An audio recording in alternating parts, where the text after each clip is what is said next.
Kevin Durant just became the 8th player in the history of the NBA to score 30,000 career points. And this is someone who, without a doubt, is one of the most talented basketball players that we have ever seen step foot on a court. But in spite of that, there are a lot of nuances and there are a lot of questions when it comes to the legacy of Kevin Durant. From being a superstar without a true home and people questioning the validity of his rings. Then on the positive side, you have maybe the most talented scorer that we've ever seen and one of the most skilled players of all time who is still playing high level basketball at 36 years old. There is a lot to get into when we discuss Kevin Durant. Welcome back to State of the Association. I'm your host, Nash Roberts, and today we are discussing and defining the legacy of Kevin Durant. Let's start off with the negatives. The biggest knocks on Kevin Durant's career in status as an all-time NBA player. And to do that, we have to go back to the very start, in which Kevin Durant is drafted by the Seattle Supersonics, who would eventually go on to move to Oklahoma City. And he would, of course, go on to have the longest stint of his career with Oklahoma City. And there were a lot of fun moments in there, whether it's individually or through team success. You, of course, have that trio of him, Russell Westbrook, as well as James Harden. And for OKC, this is a franchise that, of course, it's the newest franchise in the entire NBA, and it's quite a small market relative to pretty much any other team. However, they have cultivated a fan base that is very, very passionate, and they love their players. And a lot of that has to do with the fact that they are a small market. And so they want to make the players feel at home to the best of their ability.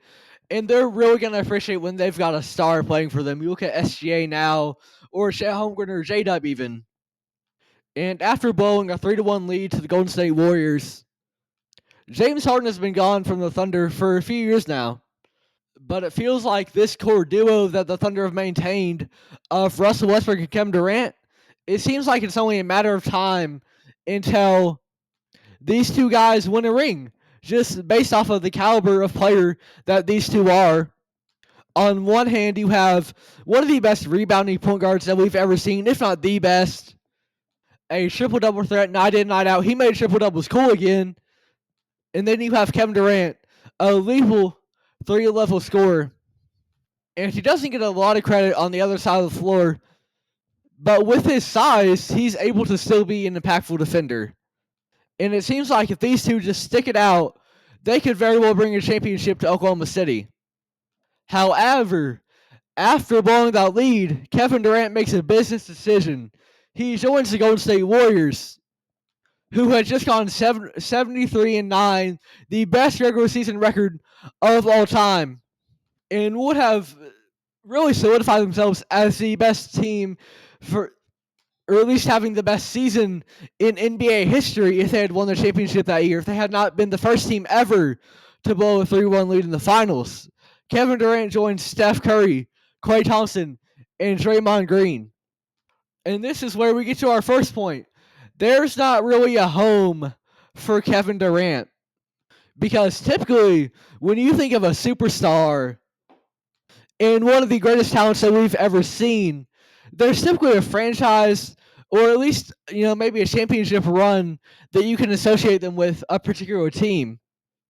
Think of Michael Jordan in the Chicago Bulls, LeBron James in the Cleveland Cavaliers, Kareem in the Lakers, Kobe in the Lakers, Larry Bird in the Boston Celtics. Typically, you can associate a superstar, Dwayne Wade with the Heat. You think of a team alongside them, and that's the team that, if no one else is, they're going to give that player their flowers, and rightfully so, for everything that they did for that team. But Kevin Durant left the Thunder on a very, very sour note. And even years later, there was still disdain for Durant. And also kind of harmed the relationship between him and Westbrook, this duo that had been the core of OKC for so long. Now Westbrook had to go out and be the guy because it felt like Kevin Durant kind of abandoned him. left him stranded there to fend for himself when this was a duo that had the potential to be a championship duo, very much so. And Durant left Westbrook and he left the Oklahoma City Thunder. And this is a fan base that, like I mentioned earlier, they're very passionate. And they felt betrayed when this happened. And they arguably still do. Now, time heals all wounds. And it's certainly not as bad as it was. And if there is ever going to be a home for Kevin Durant at this point in his career, it probably is going to be Oklahoma City, just because of the amount of time that he spent there. Because then you get to the rest of his teams. With the Golden State Warriors, he won 2 championships there. And he truly turned them into a dynasty. Because prior to that, they had won 1 ring. And then the year after that, they lost in 7 to a Cleveland Cavaliers team that was carried on the back by LeBron James and Kyrie Irving. But then after KD joins, they win 2 straight rings. But after that, that's when things get a little shaky. Because, yes, he did something that he was never able to do in Oklahoma City. But a year later, they lose in the finals to the Raptors. And that's okay, that happens. The last three-peat that we've ever seen was the Kobe Bryant Lakers. It is a very hard feat to accomplish. But the manner in which not just they lost, but Kevin Durant then exited from the team makes Golden State not really home for him either. Because him and Draymond Green had a little bit of a falling out. And that was yet another bridge burned for Kevin Durant. And if the Warriors never won another title in the Curry era after Kevin Durant left, then I think we could very well be calling Golden State the home for him. However, they go on to win the 2022 ring with what they consider to be the fundamental parts of their dynasty in Dre, Steph, and Klay Thompson. This is a franchise that very much appreciates what he did for the team, but also feels as though they could have won without him. And with the falling out with Draymond Green, Kevin Durant doesn't get all his flowers from Golden State either. Then he goes to Brooklyn, and he wants a super team over there. He joins up with Kyrie Irving, and then they're bringing in James Harden. And this is a team that when they were all on the court together, they looked unstoppable. Issue is, they were hardly ever on the court at the same time. And the record and the numbers looked really good when this big three was out there. If they had all stayed healthy, as well as the whole Kyrie Irving vaccine ordeal, if that had not happened, this team without a doubt would have won a championship. But you can't live in what ifs. And the Brooklyn Nets were never able to win on the biggest stage in spite of Kevin Durant's best efforts, in spite of James Harden altering the course of his career by playing through injury and never being the same player once again. And all the Kyrie Irving drama, that entire era, for maybe the first time, through no fault of Kevin Durant's own, is one that's not going to be looked back on very fondly by Brooklyn Nets fans. Because prior to Kevin Durant and Kyrie Irving joining, they were led by a young, exciting team with all-star guard D'Angelo Russell. And is D'Angelo Russell going to be the first option on a championship team? Absolutely not, and we've really seen that in recent years. However, there was a culture there. These guys that had, for example, D'Angelo Russell had left LA on abrupt terms, and they had built a culture together as a team. And then this big three comes in, and it looks real good when they're on the floor, but off of it, there's a lot of drama, and it doesn't end in any major success. So with the Thunder, that was obviously his decision.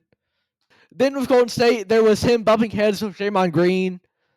So that one wasn't entirely on him. And then Brooklyn, a lot of it was not on him.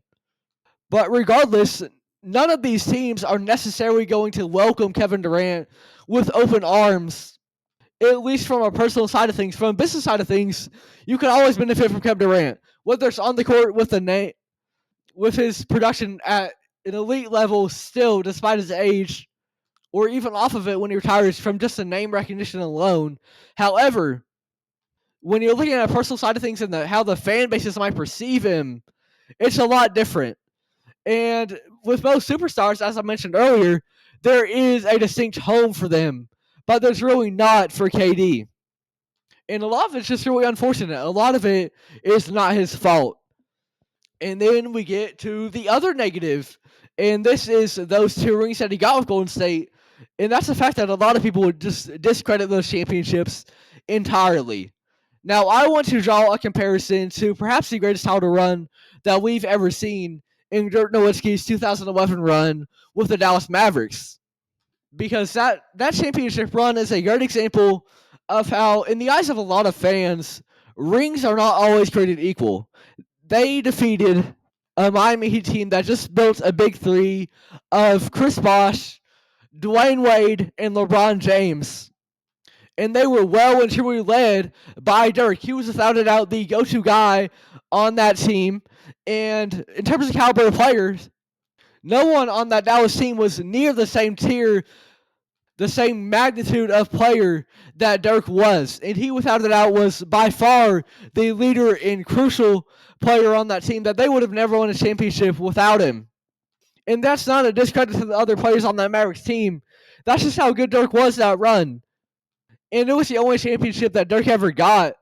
But it's a ring that, in a lot of people's eyes, is equivalent to another player like Kevin Durant having multiple rings in terms of its worthiness.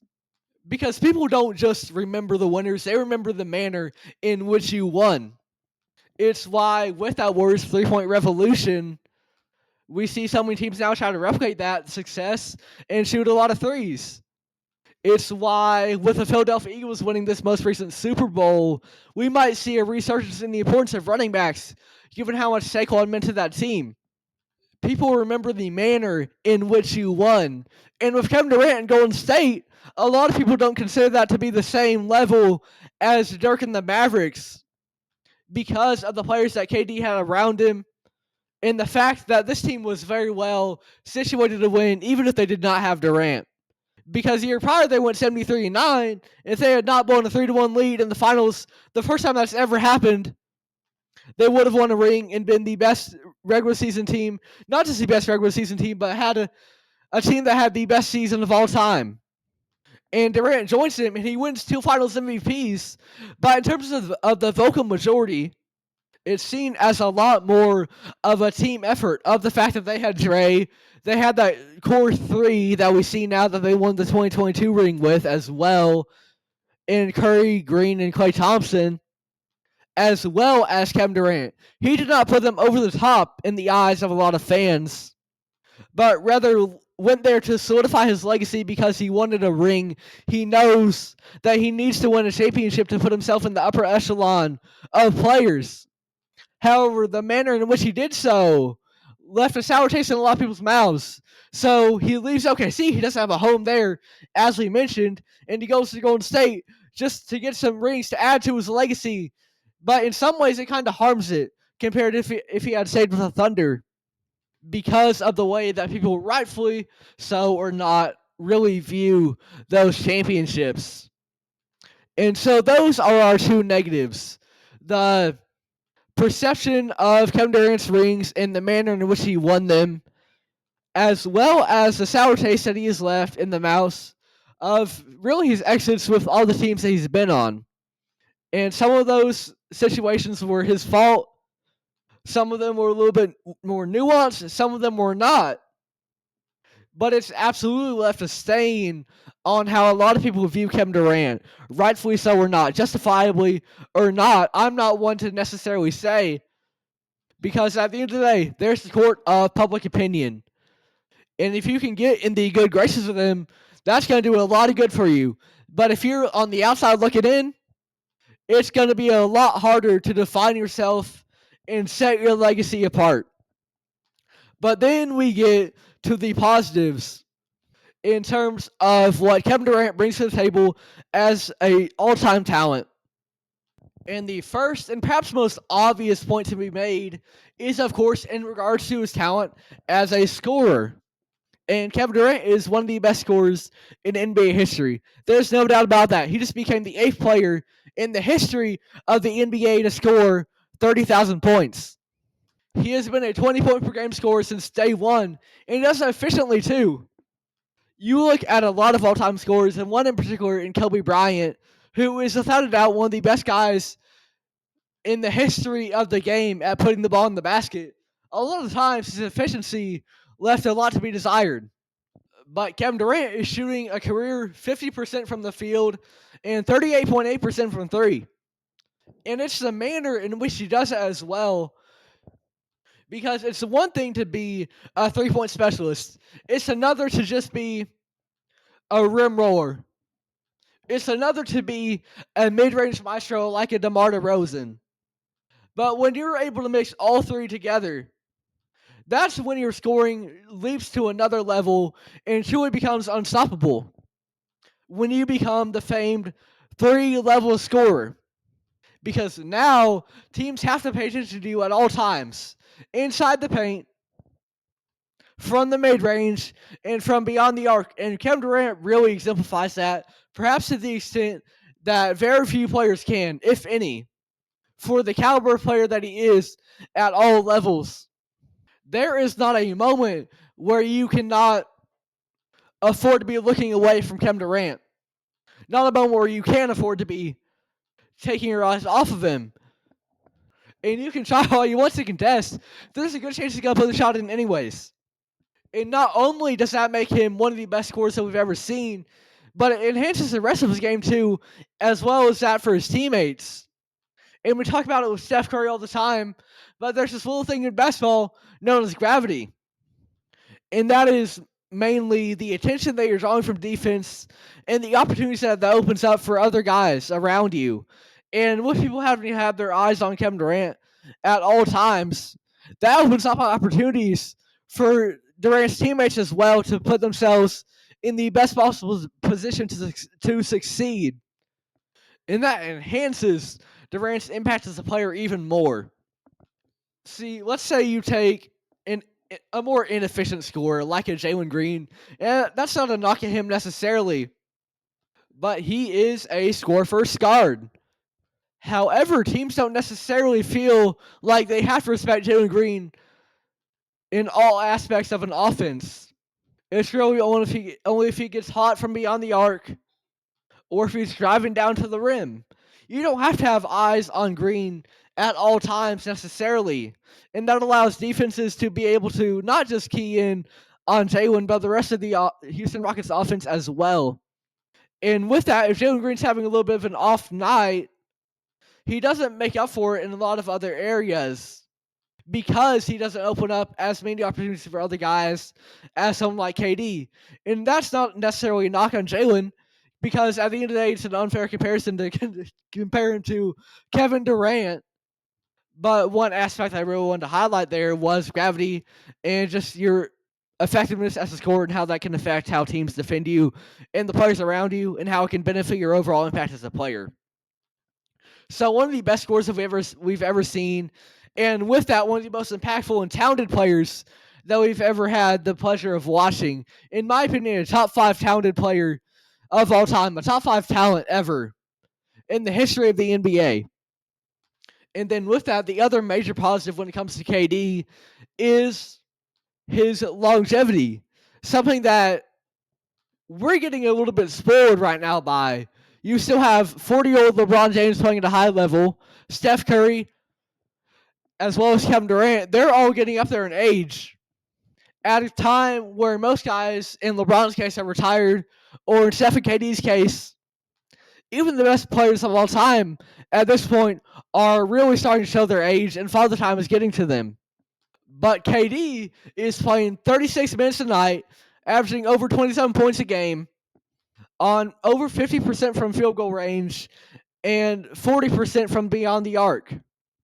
And longevity is really a factor that has really come into play in all-time NBA discussions with the rise of LeBron James and him continuing to play at high level at an unprecedented rate compared to what we've seen in years past from players. Even Kareem, who was the biggest example of longevity before the modern generation, was not able to stay on top like LeBron did for as long. And we're seeing that with KD and Steph Curry too, And with LeBron, of course, that longevity plays into his case for greatest of all time. And so with that, when we give him his flowers for his longevity, then with that kind of comes an appreciation for Steph and KD doing similar things as well.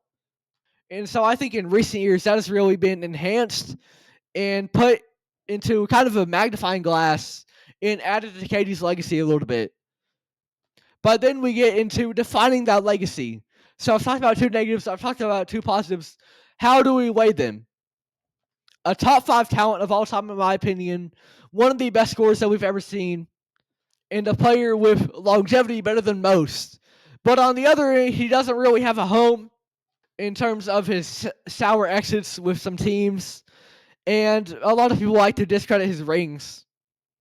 And when it comes to defining the legacy of Kevin Durant, I think a lot of the knocks that people can have on him are somewhat arbitrary when you consider the body of work that he has put forth.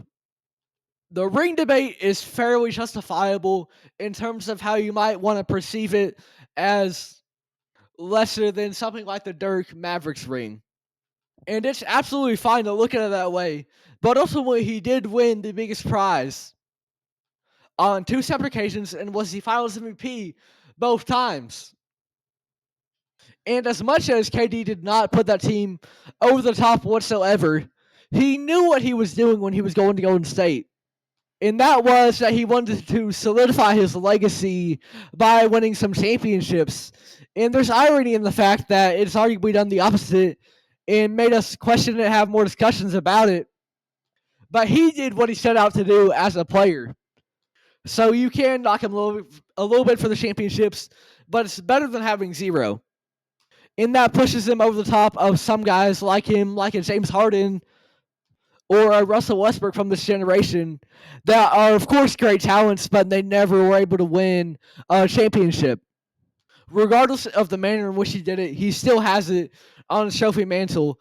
And in his eyes, that's probably all that he really needs. Not the manner in which he got him, but the fact that he did get them. And that's why he left for Golden State in the first place. So you can knock him for that when you're comparing him to guys with championships. But by comparisons to guys like a CP3 who never got one, it's better to have 2 than 0, if that makes sense. But what I do find arbitrary even more so is kind of the case of him not having a home.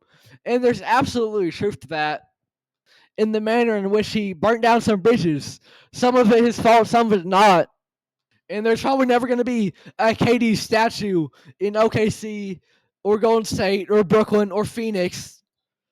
But when you look at what he did for this team on the court, due to the caliber of player that he was, no matter the way that he exited them, time heals all wounds.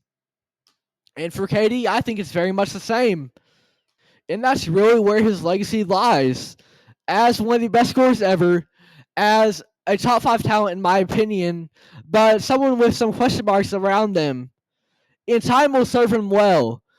And if we're defining the legacy of Kevin Durant today, it is one of the most talented players that we've ever seen, and one that, for better or for worse, put himself first. And in some people's eyes, that might be admirable.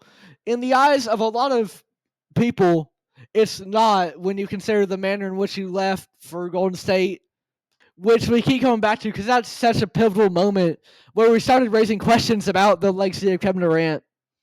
And I think as time goes on, we may forget a little bit of the nuances of Kevin Durant's career.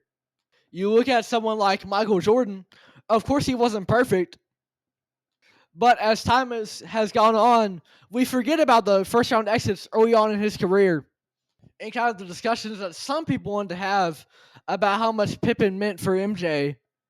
Over time, that kind of gets a little bit forgotten about because you remember everything good that Michael Jordan was able to do as the greatest player that we've ever seen in most people's eyes. And I think Kevin Durant his legacy will go in a similar fashion, where right now, and when he retires, immediately there was going to be a lot of question marks about his legacy, about where he stands all time. But as time goes on and people go and they look back on Kevin Durant's career, and maybe they were never around to actually watch him or be in the moment when he left the Thunder, something that was so pivotal in the eyes of a lot of people's perception of him, or they see that he won those Finals MVPs at Golden State, time is going to do Kevin Durant very, very well.